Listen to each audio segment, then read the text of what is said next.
Chapter 6. Platform 9 3/4.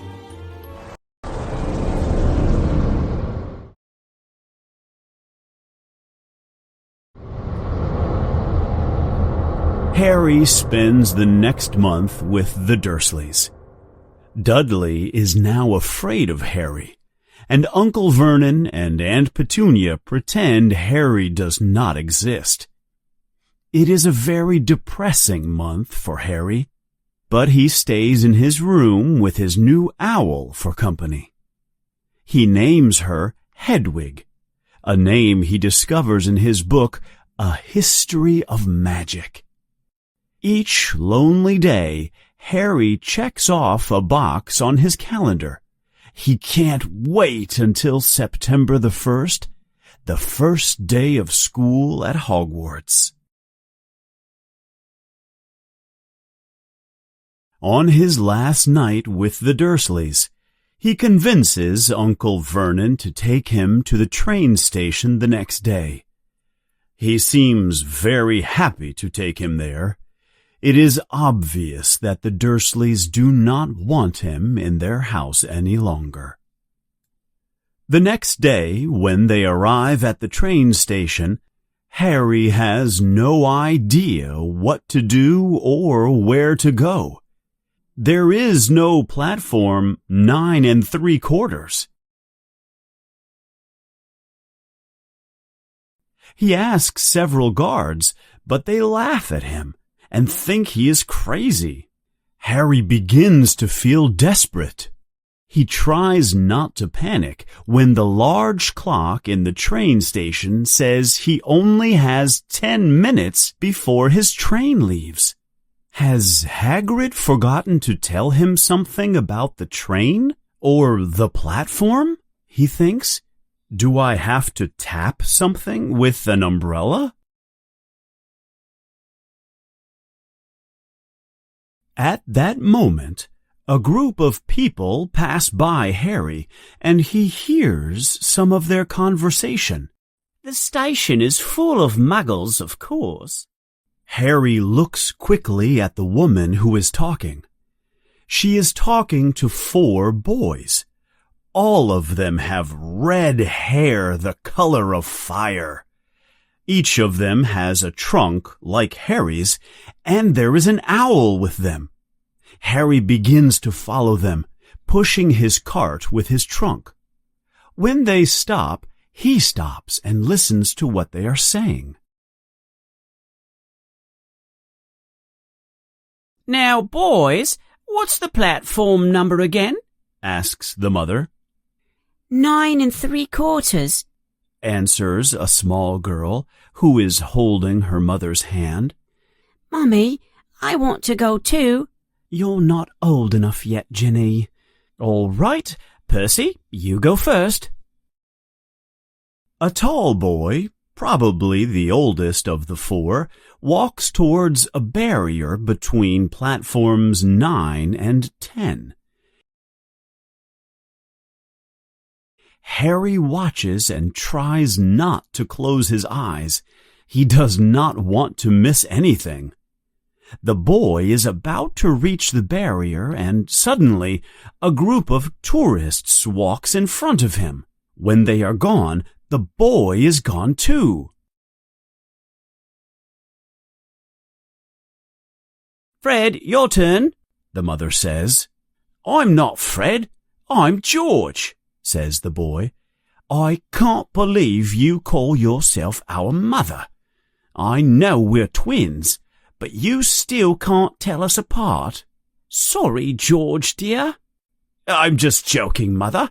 I am Fred, says the boy as he walks with his twin brother towards the platform barrier. One moment the boys are there, and then suddenly they are not. They have disappeared completely. But Harry cannot see how they do it. He finds some courage and approaches the mother. Excuse me, Harry says to the woman. Hello, dear, she says. Is this your first time at Hogwarts? Ron is new too. She points to her last and youngest son. He is tall and thin, with freckles, big hands and big feet, and a long nose. You don't know how to find the platform, do you, dear? It's easy enough. Just walk through the barrier between 9 and 10. Don't stop and don't be scared. You can run through if you're nervous.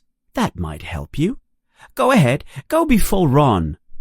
Harry looks at her a bit confused. Okay, he answers. Pushing his cart with his trunk on it, he walks towards the barrier. People around him bump into him as he walks. The barrier gets closer and closer. He will hit the barrier for sure, he thinks. He begins to run. The cart is out of control now. He closes his eyes. The barrier is right there. Then it is not. There is a sign over the platform that reads, Hogwarts Express, 11 o'clock. Harry looks behind him where the barrier is supposed to be, but there is a sign that says, Platform 9 3/4. He has found the platform. There are children of all kinds on the platform, with owls flying everywhere in the smoke from the train, and cats of all colors walking between the people's legs. He pushes his heavy cart towards an empty train car. He finds an empty compartment and sits down. As he looks out the window, the door to the compartment slides open. Ron, the boy with fire-red hair, comes in. Is anyone sitting there? The whole train is full. No, answers Harry. No one is sitting there. The red-headed boy sits down and looks at Harry. Then he looks at him more closely. Are you? You are, aren't you? Who? Asks Harry. Harry Potter, he says. Oh, him, says Harry, feeling embarrassed. Yes, I'm him. Is that the scar? Wow! So that's where you know who did you know what? Yes, says Harry, but I can't remember anything. Just a dream, a green light, and nothing else. Are you all wizards in your family? Harry asks Ron quickly. He wants to change the subject. I'm sorry, I didn't introduce myself. I'm Ron Weasley. Those other boys you saw are my brothers. Percy's the oldest, and Fred and George are twins, says Ron, feeling embarrassed for being so rude. Yes, my family is full of wizards and witches. I'm the 6th in my family to go to Hogwarts. This is my first year, and everybody loves my brothers. I think everyone has a lot of expectations for me. I'm not sure what's going to happen. All I know is that I don't have anything that's new for me. All I have are my older brother's things. This wand, and even Scabbers here. At that moment, Ron reaches into his pocket and takes out an old, fat, gray rat that looks more dead than alive. All he does is sleep. He's almost useless. Well, until Hagrid told me, I didn't know anything about magic or Hogwarts or anything. You're lucky. I'm probably going to be the worst in the class. You won't be, Harry. There are lots of new students, and you'll learn quick, I'm sure. Harry doesn't know if he believes Ron, but he feels a little better. As they are talking, the train begins to leave the station and take them out of London.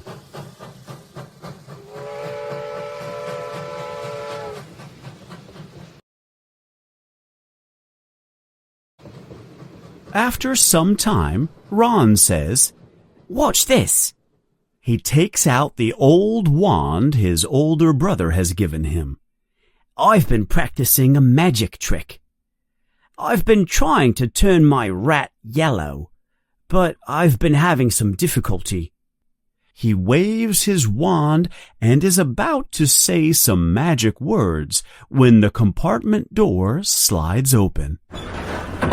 There is a girl in the doorway. She is already wearing her new Hogwarts robes. "Has anyone seen a frog? One of the other boys has lost his." She has lots of bushy hair and a very bossy voice. "We haven't seen one," answers Ron, holding his wand in the air. "Are you doing magic?" the girl asks. "Let's see it then." She comes in and sits down without asking. Ron is shocked. All right," he says. He clears his throat and begins. "Sunshine and daisies and buttermellow. Turn this stupid fat rat yellow." He waves his wand over the rat, but nothing happens. The rat is still asleep, it is still fat, and it is still gray.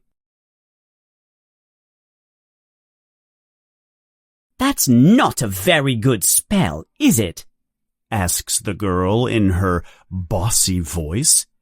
"I've tried a few spells just to practice, and they have all worked for me, and nobody in my family is magic at all.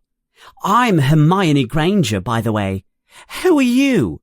She says all this very fast. "I'm Ron Weasley," Ron answers in a low voice. "Harry Potter," says Harry.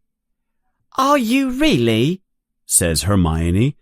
"I know all about you, you know.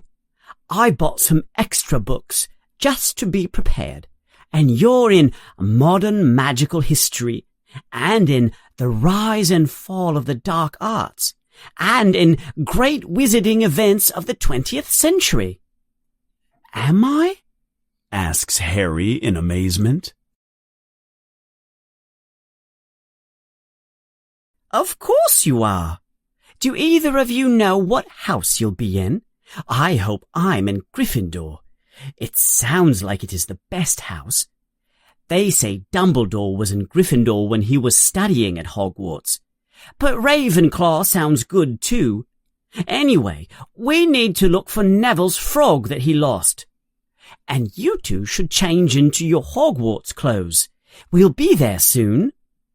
Hermione stands up quickly and leaves. Ron leans over towards Harry and says, "Whatever house I'm in, I hope she's not in it." Harry and Ron both laugh loudly. "What house are your brothers in?" asks Harry. "Gryffindor," answers Ron. "My whole family was in Gryffindor. I'm afraid what they will think if I don't get in too. What if they put me in Slytherin?" At that moment, the door to the compartment slides open. Harry recognizes the boys. They are the boys he has seen on Diagon Alley, the ones saying mean things about Hagrid in Madame Malkin's robe shop. Is it true? The pale boy in the middle says. He appears to be the leader. They are all saying that Harry Potter is in this compartment. It is you, isn't it? Yes, says Harry. Harry is looking at the two other boys who are very big. They look like bodyguards. Oh, this is Crabbe, and this is Goyle, says the pale boy. And my name's Malfoy, Draco Malfoy.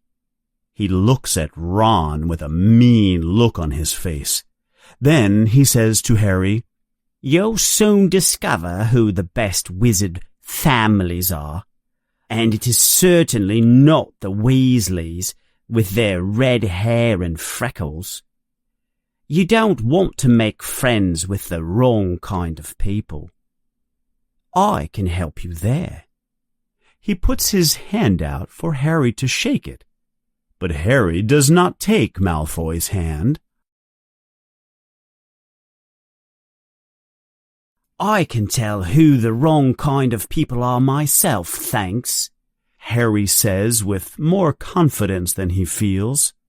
I'd be careful, Potter, if I were you, Malfoy says slowly and meanly. You should be more polite, or the same thing that happened to your parents might happen to you. They didn't know what was good for them. If you hang around the losers like the Weasleys or Hagrid, you may learn some bad habits. Harry and Ron both stand up. Say that again, Ron says. His face is as red as his hair. Why? Do you think you are going to fight us? Asks Malfoy with a mean look in his eyes. We'll fight you unless you get out of here now, says Harry.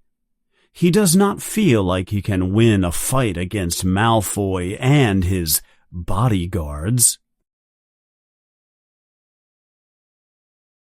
We were leaving anyway, says Malfoy, but we're hungry.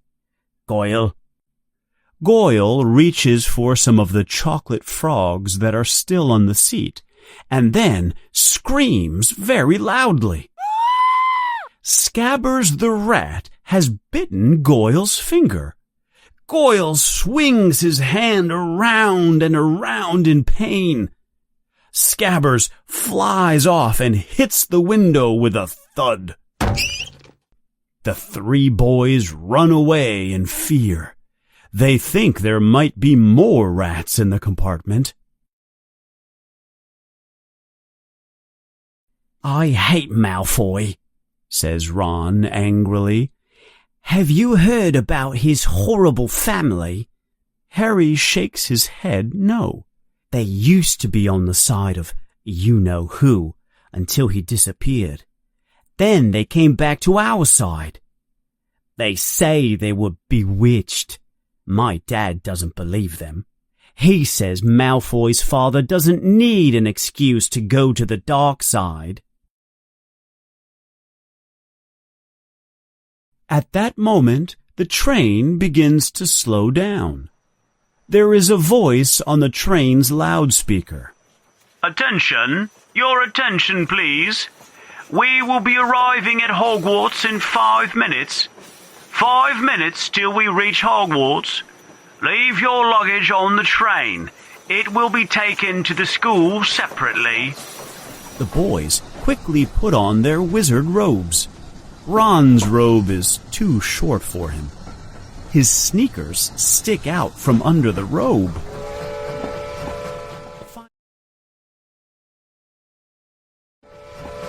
Finally, the train stops. and all the people exit the train onto the dark platform. It is night. The air is cold, and Harry shivers.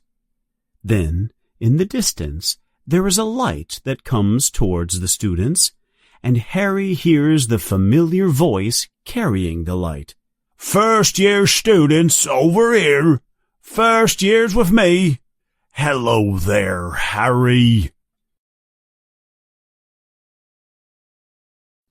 Hagrid's big, hairy face appears in the yellow light of the lamp. All the first-year students follow Hagrid down a dark path through the trees.